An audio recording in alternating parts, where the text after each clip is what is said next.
तो जय श्री कृष्णा, जय श्री राम, जय श्री राधे राधे, जय श्री महाकाल।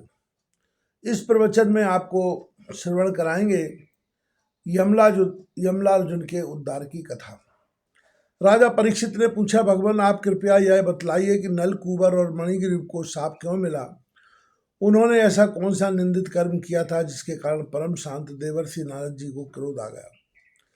श्री सुखदेव जी ने कहा, परीक्षित, नलकुबर और मणिग्रीव ये दोनों एक तो धनाध्यक्ष कुबेर के लाड़ले लड़के थे और दूसरे इनकी गिनती हो गई थी रुद्र भगवान के अनुचरों में।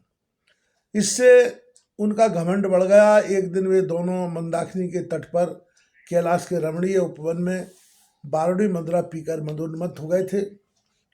नशे के कारण उनकी आंखें घूम रही थीं। बहुत सी स्त्रियां उनके साथ गा रही थीं और वे पुष्पों से लदे हुए वन में उनके साथ विहार कर रहे थे। उस समय गंगा जी में पांत पांत के कमल खिले हुए थे। वे स्त्रियां उनके साथ जल से भीतर घुस गए और जैसे हाथियों का जोड़ा हथनियों के साथ जल कीड़ा कर रहा हो, वैसे ही वे उन युवतियों के साथ तरह तरह की कीड़ा करने लगे। परीक्षित संयोगवश उधर से परम समर्थ देवर्षि नारद जी आ निकले। उन्होंने उन यक्ष युवकों को देखा और समझ लिया कि वे इस समय मतवाले हो रहे हैं। देवर्षि नारद को देखकर बस स्त्री अप्सराएं लजा गईं। सांप के डर से उन्होंने तो अपने अपने कपड़े झटपट पहन लिए, परंतु इन यक्षों ने कपड़े नहीं पहने। जब देवर्षि नारद जी ने देखा कि ये देवताओं के पुत्र होकर मद से अंधे और मदिरा पान करके उन्मत्त हो रहे हैं, तब उन्होंने उन पर अनुग्रह करने के लिए शाप देते हुए यह कहा। नारद जी ने कहा, जो लोग अपने प्रिय विषयों का सेवन करते हैं उनकी बुद्धि को सबसे बढ़कर नष्ट करने वाला है श्रीमद धन संपत्ति का नशा। हिंसा आदि रजोगुणी कर्म और कुलीनता आदि का अभिमान भी उससे बढ़कर बुद्धि भ्रंशक नहीं है, क्योंकि श्रीमद के साथ साथ तो स्त्री, जुआ और मदिरा भी रहती है।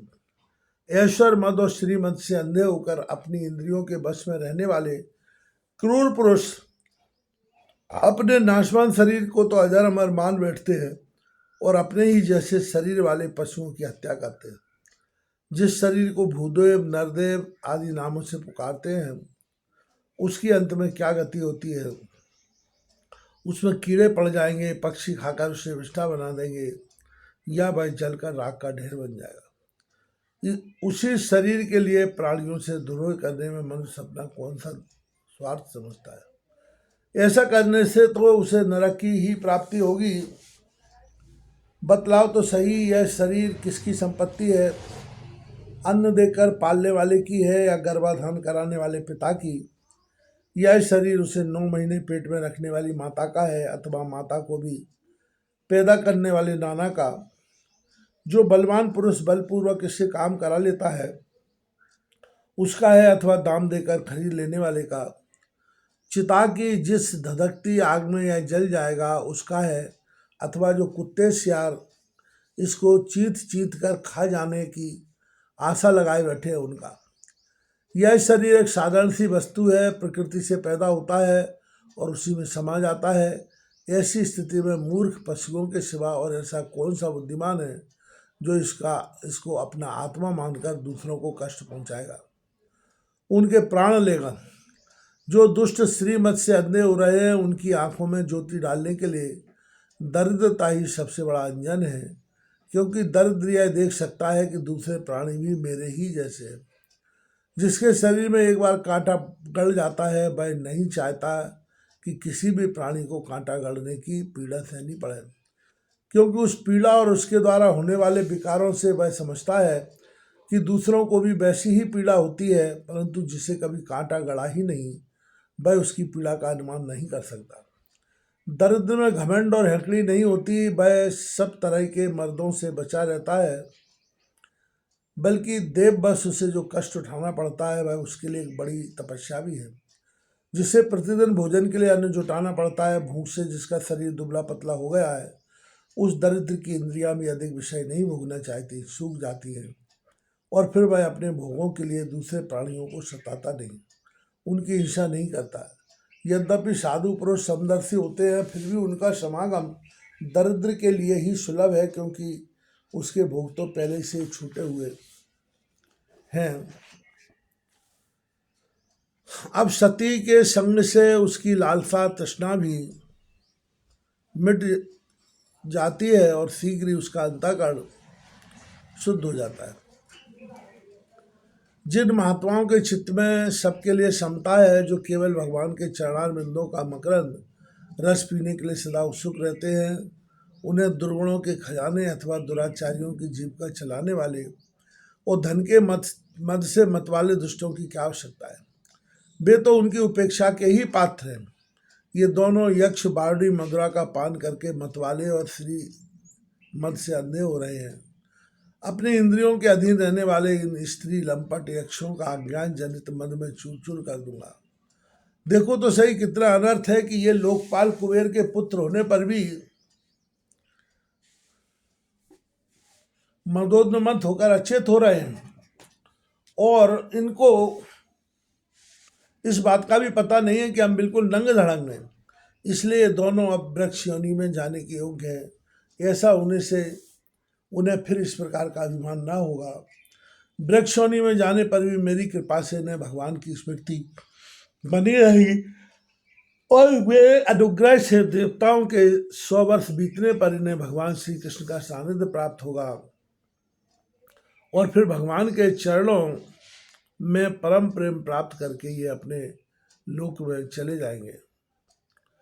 सुखदेव जी कहते हैं, देवर्षि नारद इस प्रकार कहकर भगवान नर नारायण के आश्रम पर चले गए।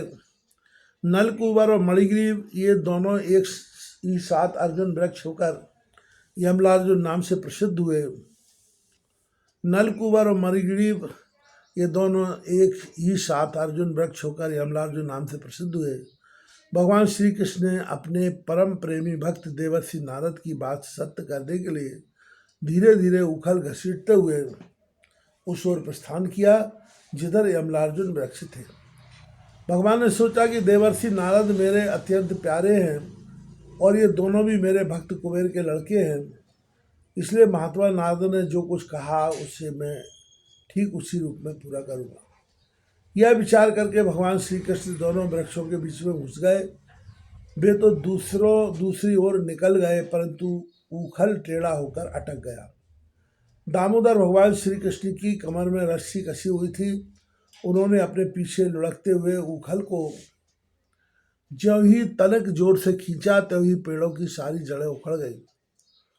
समस्त बल विक्रम के केंद्र भगवान का तनिक सा जोर लगते ही पेड़ों के तने, शाखाएं, छोटी छोटी डालियां और एक एक पत्ते कांप उठे, और वे दोनों बड़े जोर से लड़फड़ाते हुए पृथ्वी पर गिर पड़े। उन दोनों वृक्षों में से अग्नि के समान तेजस्वी 2 सिद्ध पुरुष निकले। उनके चमचमाते हुए सौंदर्य से दिशाएं दमक उठी। उन्होंने संपूर्ण लोकों के स्वामी भगवान श्री कृष्ण के पास आकर उनके चरणों में सिर नवाकर प्रणाम किया, और हाथ जोड़कर शुद्ध हृदय से वे उनकी इस प्रकार स्तुति करने लगे। उन्होंने कहा, सच्चिदानंद घन स्वरूप, सबको अपनी ओर आकर्षित करने वाले परम योगेश्वर श्री कृष्ण, आप प्रकृति से अतीत स्वयं पुरुषोत्तम हैं। वेदक विप्र यह बात जानते हैं कि यह व्यक्त और अव्यक्त संपूर्ण जगत आपका ही रूप है। आप ही समस्त प्राणियों के शरीर, प्राण, अंतःकरण और इंद्रियों के स्वामी हैं, तथा आप ही सर्वशक्तिमान, काल, सर्वव्यापक एवं अविनाशी ईश्वर हैं। आप ही महतत्व और प्रकृति है, जो अत्यंत सूक्ष्म एवं सत्वगुण, रजोगुण और तमोगुण रूपा है। आप ही स्थूल और सूक्ष्म शरीरों के कर्म, भाव, धर्म और तत्ता को जानने वाले सबके साक्षी परमात्मा हैं। वृत्तियों से ग्रहण किए जाने वाले प्रकृति के गुणों और विकारों के द्वारा आप पकड़ में नहीं आ सकते। स्थूल और सूक्ष्म शरीर के आवरण से ढका हुआ ऐसा कौन सा पुरुष है जो आपको जान सके, क्योंकि आप तो उन शरीरों के पहले भी एक रस विद्वान थे। समस्त प्रपंच के विधाता भगवान वासुदेव को हम नमस्कार करते हैं, पर वो आपके द्वारा प्रकाशित होने वाले गुणों से ही आपने अपनी महिमा छिपा रखी है। परब्रह्म स्वरूप श्री कृष्ण, हम आपको नमस्कार करते हैं। आप प्राकृतिक शरीर से रहित हैं, फिर भी जब आप ऐसे पराक्रम प्रकट करते हैं तो साधारण शरीरधारियों के लिए शक्य नहीं है, और जिनसे बढ़कर तो क्या, जिनके समान भी कोई नहीं रह सकता।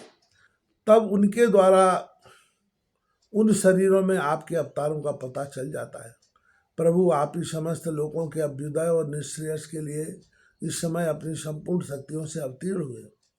आप समस्त अभिलाषाओं को पूर्ण करने वाले हैं। परम कल्याण साध्य स्वरूप आपको नमस्कार है। परम मंगल विधान स्वरूप आपको नमस्कार है। परम शांत, सबके हृदय में विहार करने वाले यदुवंश शिरोमणि श्री कृष्ण को नमस्कार है। अनंत हम आपके दासानुदास हैं, आप यह स्वीकार कीजिए। देवर्षि भगवान नारद के परम अनुग्रह से ही हम अपराधियों को आपका दर्शन प्राप्त हुआ। प्रभु, हमारी वाणी आपके मंगलमय गुणों का वर्णन करती रहे, हमारे कान आपकी रसमयी कथा में लगे रहे, हमारे हाथ आपकी सेवा में और मन आपके चरण कमलों की स्मृति में रम जाए। यह संपूर्ण जगत आपका निवास स्थान है। हमारा मस्तक सबके सामने झुका रहे। संत आपके प्रत्यक्ष शरीर है, हमारी आंखें उनके दर्शन करती रहे।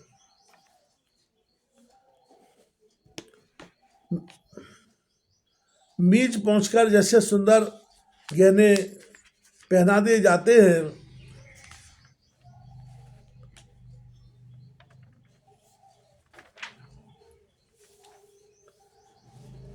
श्री सुखदेव जी कहते हैं, सौंदर्य माधुर निधि गोकुलेश्वर श्री कृष्ण ने नलकूबर और मणिग्रीव के इस प्रकार स्तुति करने पर रस्सी से उखल में बंधे बंधे ही हंसते हुए उनसे कहा। श्री भगवान ने कहा, तुम लोग मद से अंधे हो रहे थे। मैं पहले से ही यह बात जानता था कि परम कारुणिक देवर्षि नारद शाप देकर तुम्हारा ऐश्वर्य नष्ट कर दिया, तब इस प्रकार तुम्हारे ऊपर कृपा की। जिनकी बुद्धि समदर्शनी है और हृदय पूर्ण रूप से मेरे प्रति समर्पित है, उन साधु पुरुषों के दर्शन से बंधन होना ठीक वैसे ही संभव नहीं है जैसे सूर्योदय होने पर मनुष्य के नेत्रों के सामने अंधकार का होना। इसलिए नलकूबर और मणिग्रीव, तुम लोग मेरे परायण होकर अपने अपने घर जाओ। तुम लोगों को संसार चक्र से छुड़ाने वाले अनन्य भक्ति भाव की जो तुम्हें अभिष्ट है प्राप्ति हो गई। श्री सुखदेव जी कहते हैं, जब भगवान ने इस प्रकार कहा तब उन दोनों ने उनकी परिक्रमा की और बार बार प्रणाम किया। इसके बाद उखल में बंधे हुए सर्वेश्वर की आज्ञा प्राप्त करके उन लोगों ने उत्तर दिशा की यात्रा की।